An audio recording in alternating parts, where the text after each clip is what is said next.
শ্রী শ্রী রাম ঠাকুর কলিযুগের সত্যনারায়ণ, কৃপা সিন্ধু কৈবল্যনাথ। তার কথা পাঠ করা আমার মতো অধমের পক্ষে মোটেই সম্ভব হতো না, যদি না তিনি কৃপা করতেন। তার শ্রীচরণে নিজেকে সঁপে দিয়ে শুরু করছি ফণীন্দ্রকুমার মালাকারের ভাষাতেই। এক সময় শ্রী শ্রী রাম ঠাকুরকে তাহার পূর্ণ জীবন সম্বন্ধে বিস্তারিতভাবে বলিবার জন্য অনুনয় বিনয় করিয়া বলিলে তিনি বলিয়াছিলেন, জীবনেই নাই, জীবনী কোথায়। এই কথা শ্রবণ করিবার পর ঠাকুর সম্বন্ধে কোনো কথা লিপিবদ্ধ করিবার ইচ্ছা আমার মনে আর উদয় হয় নাই। ঠাকুর দর্শন লাভের প্রথম দিন হইতে শুরু করিয়া তাহার অন্তর্ধানের চতুর্দশ দিবস পূর্ব পর্যন্ত ঠাকুরের শ্রী মুখনিসৃত বহু উপদেশ ও কথামৃত বাণী শ্রবণ করিয়াছি। ঠাকুর যখন যাহা বলিতেন তাহা সঙ্গে সঙ্গে সাধ্যানুসারে লিখিয়া রাখিতে চেষ্টা করিতাম। লেখা ঠিক হইয়াছে কিনা তিনিই জানেন। বয়োজ্যেষ্ঠ প্রবীণ গুরুভ্রাতাগণ বহুদিন এইরূপ লিখিতে দেখিয়াছেন এবং লেখা পড়িয়া বা শুনিয়া সন্তুষ্ট হইয়াছেন। ঠাকুরও কখনো কখনো জিজ্ঞাসা করিতেন, আমি কথা বলবার সময় আপনি কি লেখেন? উত্তরে বলিতাম, আপনি যাহা বলেন তাহা লিখিয়া রাখি। ঠাকুর বলিতেন, কি উদ্দেশ্যে লেখা রাখেন? বলিতাম, আপনি সর্বদা আমাদের নিকট থাকেন না, ওই রকম সময় অশান্তি বোধ করি, তখন ওই সকল লেখা পড়িয়া শান্তি পাই, ইহাই উদ্দেশ্য। এইভাবে শেষ অবধি মোট 10টি বাইন্ডিং করা খাতা লেখা হইয়াছিল, কিন্তু আমার দুর্ভাগ্যবশত 3টি খাতার কোনো সন্ধান আজও পাই নাই। শেষ পর্যন্ত সমাধানে পৌঁছাইয়াছি, ইহা ইচ্ছাময়ের ইচ্ছাতেই সংগঠিত হইয়াছে। তাহার কথায় জীবে কোটি বাঞ্ছা করে, কৃষ্ণের যেই ইচ্ছা সেই ফল ফলে।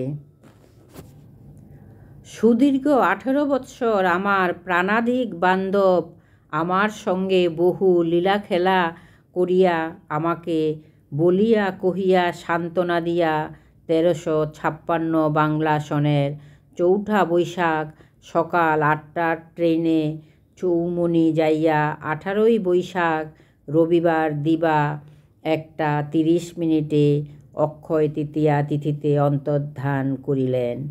কি করিব, কে বুঝিবে মরমের জ্বালা, কি লইয়া দিন কাটাইব? দীর্ঘ 18 বৎসরের তাহার ব্যবহৃত খাট বিছানাদি, গায়ের ফতুয়া, জাঙ্গিয়া, কাপড়, মুখ প্রক্ষালন করিবার ঔষধ, চোখের ঔষধ দিবার চক্ষুদানি, আর তাহার নিজের প্রতিষ্ঠিত ও পূজিত কৈবল্যনাথ বিগ্রহ সম্বল করিয়া অন্তর্ধানের পর এই 40 বৎসর প্রাণের জ্বালায় নয়ন জলে কাটাইতেছি। অবসর সময় গুরুভ্রাতাদের নিকট ঠাকুরের কথা বলিয়া প্রাণ শীতল করি। উপদেশ দানকালে ঠাকুর বলিয়াছিলেন, ঠাকুর প্রসঙ্গে ঠাকুরের কথা যে স্থানে হয় সে স্থানে ঠাকুর স্বয়ং উপস্থিত থাকেন। গুরুর বাক্যই গুরু। ঠাকুরের এই মহান বাণী আমাদের সুদৃঢ়ভাবে স্মরণ রাখা একান্ত কর্তব্য। বেদবাণী পাঠ অথবা ঠাকুর প্রসঙ্গ আরম্ভ হইলে ধৈর্য সহকারে মনোযোগ দিয়া নীরব শ্রবণে ঠাকুরের প্রতি আমাদের ভক্তি, শ্রদ্ধা, ভালোবাসা জ্ঞাপন করাই কর্তব্য। শ্রবণ করিতে ভালো না লাগিলে সে স্থান ত্যাগ করা উচিত। সে সময় বাজে কথায় ও আলাপে ঠাকুরের প্রতি অশ্রদ্ধা, অবজ্ঞা প্রদর্শন করা হয়, তাহা ঘোরতর অপরাধ। কৃষ্ণ রুষ্ট হলে গুরু রক্ষিবারে পারে, গুরু রুষ্ট হলে কেহ রক্ষিবারে নারে, ভুলিবেন না। আমার সতীর্থ ও বিশিষ্ট বন্ধু শিক্ষক শ্রী বীরেন্দ্র কুমার দাস ও ধর্ম সম্পর্কীয় ভাগ্নেয় শ্রী মহেন্দ্র কুমার চক্রবর্তী শ্রী শ্রী ঠাকুরের কথা শ্রবণে অত্যাগ্রহী ছিলেন। তাই সপ্তাহে 5 দিন সন্ধ্যার পর মহেন্দ্র চক্রবর্তীর ঔষধের দোকানে নিয়মিতভাবে প্রায় 7-8 বৎসর ঠাকুর প্রসঙ্গ বেদবাণী পাঠ চলিল। অপরাপর গুরু ভ্রাতাও কিছুক্ষণ শুনিয়া চলিয়া যাইতেন। একদা বীরেন একটি বাইন্ডিং করা খাতা সঙ্গে লইয়া আমাদের বাড়ি আসিয়া ঠাকুর ঘরে আমাকে বলিল, তুমি ঠাকুরের লৌকিক অলৌকিক যে সকল কথা প্রকাশ করিয়াছ তাহা কষ্ট করিয়া এই খাতাটিতে লিখিয়া দাও, ইহাই আমার প্রার্থনা। আরও বলিল, এখানে স্বয়ং ঠাকুর আছেন, তুমি বলো লিখিবে। বলিলাম, এখন কিছু বলিব না, চেষ্টা করিব, কতদূর কি হয় দেখিব। সে মহা আনন্দিত হইয়া ঠাকুর প্রণাম করিয়া প্রস্থান করিল। বিপদে পড়িলাম। যাহা কখনো কল্পনা করি নাই, ভাবি নাই, এখন তাহাই করিতে হইবে ভাবিয়া শিহরিয়া উঠিলাম। কয়েকদিন চিন্তা করিয়া মনে প্রাণে ঠাকুর স্মরণ করিয়া ক্ষমা প্রার্থনা করিয়া নোট বইগুলি লইয়া বসিলাম। নোট বইতে প্রথম দর্শনের সময় 1339 বাংলা সন হইতে আরম্ভ করিয়া 1356 সন পর্যন্ত লেখা রহিয়াছে। অতএব আমি বাংলা সন দিয়াই লেখা আরম্ভ করিয়া প্রথম ও দ্বিতীয় অধ্যায় 2 মাসের মধ্যে কোনো প্রকারে শেষ করিয়া হাঁপ ছাড়িয়া বাঁচিলাম। বুঝিলাম আমার দ্বারা আর লেখা সম্ভবপর নয়। লিখিবার পক্ষে প্রকৃত বাধা হইল, লিখিতে বসিলে যে বিষয় লিখিব সেই স্মৃতিচারণ করিতে করিতে স্মৃতি সাগরের অতলে নিমগ্ন হইয়া পড়ি। কয়েকদিন পর বীরেনবাবু আসিলে অধ্যায় 2টি তাহার হাতে দিয়া বলিলাম, এই নাও ভাই, অতি কষ্টে এইটুকু লেখা হয়েছে, আর লেখা আমার দ্বারা সম্ভব হবে না। প্রকৃত বাধার কথা তাহাকে জানাইলাম। সে অধ্যায় 2টি পাঠ করিয়া বলিল, হাল ছাড়িয়া দিলে লেখা আর হইবে না, কথা দাও, লিখিতে চেষ্টা করিবে। কথা দিয়াও টাল বাহানা করিয়া দিন মাস বৎসর কাটাইতে আরম্ভ করিলাম। এইভাবে অতিবাহিত হইতে হইতে 1984 সাল আসিয়া পড়িল। ওই বৎসর দোলের দিন বিলোনিয়ার রাম ঠাকুর স্মৃতি মন্দিরে কৈবল্যনাথ বিগ্রহ প্রতিষ্ঠা উৎসব উপলক্ষে মহন্ত মহারাজ শ্রীমৎ ভবতোষ বন্দ্যোপাধ্যায় এখানে শুভাগমন করিলেন। অধিবাস দিন বৈকালে তিনি আমার বেদবাণী পাঠ ও ঠাকুর প্রসঙ্গ শ্রবণ করিলেন। তারপর রাত্রিতে আমাকে ওই সকল বিষয় লিখিবার জন্য বলিলেন। কিছুটা লেখার পর অত্যন্ত অসুস্থ হইয়া শয্যাশায়ী হইয়া পড়িলাম। ওই সময় মহা আশ্চর্যজনক এক ঘটনা ঘটিল।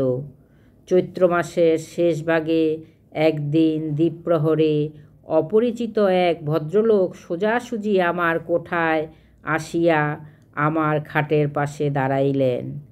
তাহার চেহারা ও পোশাক পরিচ্ছদ রাজপুত্রের মতো।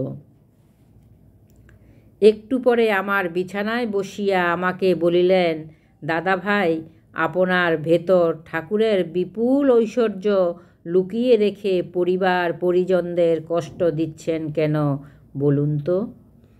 চমকিত হইয়া বলিলাম, আপনার সঙ্গে আমার পরিচয়ও নাই, আপনি কি করে জানলেন আমি ঐশ্বর্য লুকিয়ে রেখেছি, এবং সেই ঐশ্বর্য কি বলুন?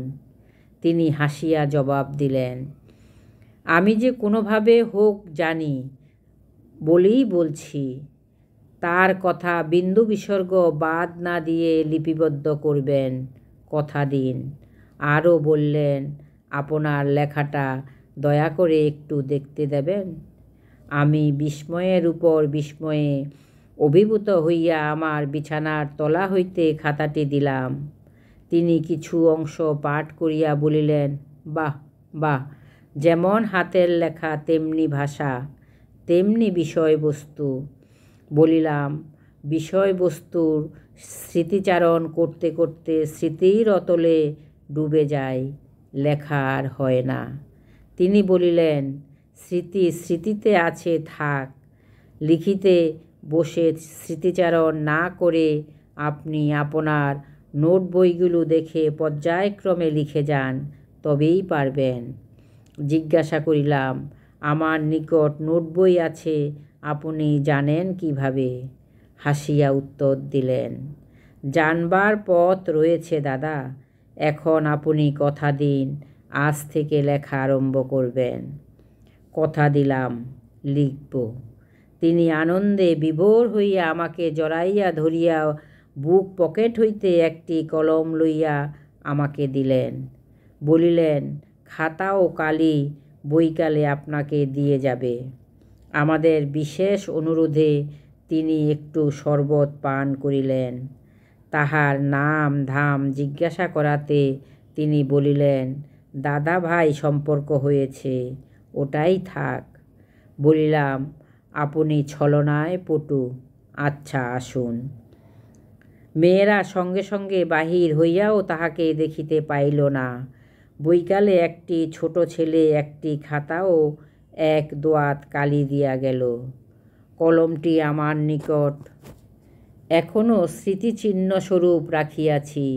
অচিরে সম্পূর্ণ সুস্থ হইয়া তাহার কথা অনুসারে লেখায় প্রবৃত্ত হইয়া 1395 সনের 2রা মাঘ রামভাই স্মরণে নামক পুস্তক সমাপ্ত করিলাম। পরিশেষে সুধী পাঠক পাঠিকাদের নিকট আমার বিনীত আবেদন, তাহারা এই পুস্তকের ঘটনাবলী পাঠ করিয়াই ক্ষান্ত হইবেন না। নিজে নিজে চিন্তা করিয়া হৃদয়ঙ্গম করিতে প্রয়াস পাইবেন, তাহা হইলে উপকৃত হইবেন। দৃষ্টান্ত স্বরূপ বলি, একজন প্রবীণ ভদ্রলোক ঠাকুরের নিকট নিবেদন করিলেন, বাবা, আমি একটি ঠাকুরঘর উত্তরমুখী দরজা রেখে করেছি। কৈবল্যনাথ বিগ্রহ উত্তরমুখী করে বসালে দেখতে সুন্দর লাগে, আনন্দও হয়, কিন্তু পণ্ডিতগণ বলেছেন বিগ্রহ উত্তরমুখী করে বসাবার বিধি ও বিধান নেই। এখন আমি কি করব, আপনি দয়া করে বলে দিন। ঠাকুর বলিলেন, ব্রহ্মের আবার দিক বিদিক কি? ব্রহ্ম সর্বদিকে বিরাজ করেন। যেইভাবে বসাইলে আপনি আনন্দ পান, সেইভাবে বসান গিয়া। আনন্দ পাওয়া নিয়া কথা। ঠাকুরের কথা বিচার করিলে দেখিবেন, ভদ্রলোক কবিল্যনাথ বিগ্রহ বসাইবেন, আর ঠাকুর বলিলেন ব্রহ্মের দিক বিদিক নাই, ব্রহ্ম সকল দিকে আছেন। তাহা হইলে বিচারে পাওয়া গেল ঠাকুর প্রকারান্তরে নিজেকে ব্রহ্ম বলিয়া স্বীকার করিলেন। ঠাকুর বহু উক্তিতে নানাভাবে ব্যক্ত করিয়াছেন, তিনিই জগন্নাথ, তিনিই চৈতন্যদেব, তিনিই সত্যনারায়ণ।